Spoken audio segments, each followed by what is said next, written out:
ইমাজিনও করি নাই যে আমি এই অবস্থায় আজকে আসব। আল্লাহর রহমত ছিল, লাক ছিল, সবার দোয়া ছিল, আমার চেষ্টা ছিল যে এত দূর আসতে পেরেছি। আর সবথেকে বড় যে অ্যাচিভমেন্ট আমি বলবো যে বাংলাদেশকে রিপ্রেজেন্ট করতে পারা বিশ্বের দরবারে, সেটা আমার জন্য সবথেকে বড় অ্যাচিভমেন্ট। এবং আমার ক্যারিয়ার যখন শেষ হবে এই একটা জিনিসই অন্তত আমার সাথে থাকবে সব সময়।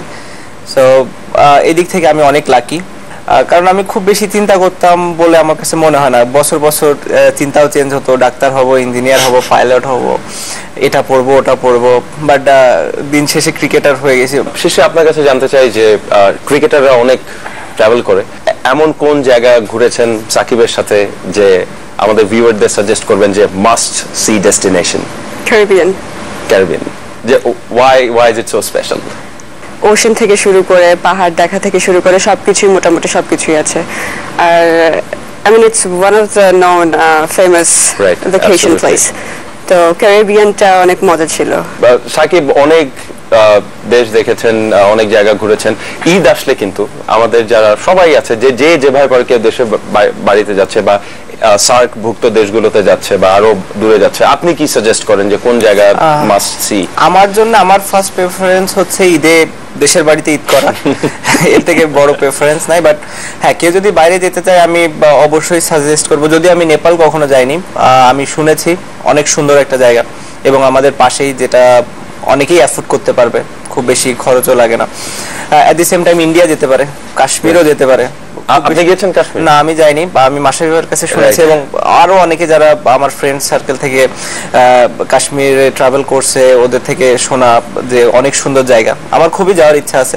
ইনফ্যাক্ট আমাদের প্ল্যান আছে নেক্সট যে কোনো সময় আমরা যদি ছোট একটা ব্রেক পাই, আমরা নেপাল কাশ্মীর দুইটা জায়গা ঘুরতে যাব। সাকিব, আপনাকে একটা প্রশ্ন করব, উত্তর দিতেই হবে। সেম প্রশ্ন শিশিরের কাছেও থাকবে। কে বেশি পপুলার, মাশরাফি, সাকিব না অব্রি, আপনাদের সন্তান? আমার মনে হয় মাশরাফি, আমার মেয়ে, তারপরে কি মনে হয় যে নতুন অতিথি এসছে এবং already she is a celebrity, সবার দৃষ্টি কিন্তু তার দিকে। সাকিব তাকে মাঠে নিয়ে গিয়েছিল, আমার মনে হয় না যে সাকিবের দিকে কেউ তাকাচ্ছিল, যে সবার দৃষ্টি কিন্তু অব্রির দিকে। নিশ্চয়ই প্রাউড প্যারেন্টস আপনারা। ও বাসায় আসার পরে খুব ছিল, মানে খুব, মানে কি বলবো, খুব এক্সাইটেড ছিল, মানে ওই ইয়েটা বাসায় নিয়ে আসছে, রাশটা বাসায় নিয়ে আসছে। আপনি বলছিলেন যে মেয়ের সাথে এই ট্রাভেলিং এর কারণে কিন্তু খুব সময় কাটানো হয়নি এবং তার জন্মের সময় কিন্তু আসছেন গেছেন, দেন বিপিএল সিরিজ ছিল, এখন সময়টা কি পুরো মেয়ের জন্য? হ্যাঁ, এখন যেটা হয় যে যদি আমার কাজ থাকে বাইরে যেতে হয় আসলে, আর তা না হলে ট্রেনিং ছাড়া আমি বাসার বাইরে বের হই না। তো যেটা হয়, ওর সাথে অনেক সময় কাটানো হয় এবং ও আমার জন্য পাগল। আমাকে দেখলে আর কাউকে বোঝে না। সো আমাদের সময়টা খুবই ভালো কাটে। কাউকে টাচও করতে দেয় না।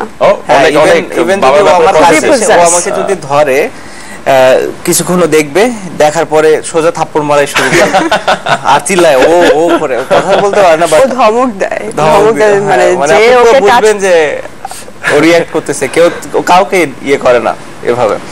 কেউ যদি ওকে একটু ধরে, ইভেন আমার শাশুড়ি যদি ওকে একটু ধরে, হাই হাই হাই এমন করে শুরু করে, মানে হাত সরায় দেয়, মানে ওর বাবার কাছে কেউ যেতে পারবে না। শিশির, হাউ ডু ইউ ম্যানেজ এত কিছু? যে স্বাভাবিকভাবে যেটা বলছিলাম যে সাকিব মাঠে খেলে, সেখানে আপনাকে অনেক কিছু সামলাতে হয়, আপনার নিজের একটা এন্টারপ্রাইজ আছে, সেটা নিয়ে যদি কিছু বলেন। এখনো যেটা হচ্ছে যে ওইভাবে করা হয় না কিছু।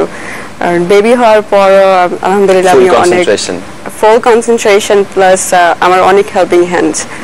যেমন আমেরিকাতে যখন ছিলাম, আমার আম্মা ছিল, আমার বোন ছিল, আমার শাশুড়ি তখন ছিল ওইখানে।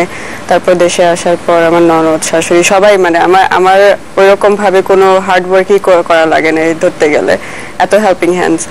তো মানে আস্তে আস্তে ইয়ে হচ্ছে, মানে সব গুছিয়ে নিচ্ছি। আর সংসার যেটা হচ্ছে এটা হয়ে যায়, মানে এটা কোনো কিছু প্ল্যান করে হয় না, বা আমি এটা প্ল্যান করে করতেছি বা ওইরকম, এটা আসলে নিজের মতে নিজে অর্গানাইজ হয়ে যায় আলটিমেটলি, মানে as the day goes by. স্বাভাবিকভাবে সাকিব, একটু একটা প্রসঙ্গ তুলতে চাই। যখন মাস্টার্স টুর্নামেন্টটা হচ্ছিল, যেটা সচিন টেন্ডুলকার, শেন ওয়ার্ন ওনারা ইনিশিয়েট করেছিলেন, যে উনি তাকে প্রশ্ন করেছিল বাংলাদেশে কেউ নেই কেন, তিনি বলেছিলেন যে কেউ যদি থাকতে পারে সেটা সাকিব আল হাসান, এবং উনি চান যে আপনি আরো অনেক পরে জয়েন করেন। সেটা নিশ্চয়ই বিশাল একটা পাওয়া, ঠিক যেভাবে স্যার ডন সচিনকে বলেছিলেন যে ওরকম একজন গ্রেট প্লেয়ারের কাছ থেকে যদি এরকম একটা কমপ্লিমেন্ট আসে সেটা তো অবশ্যই অনেক বড় ব্যাপার আমার জন্য।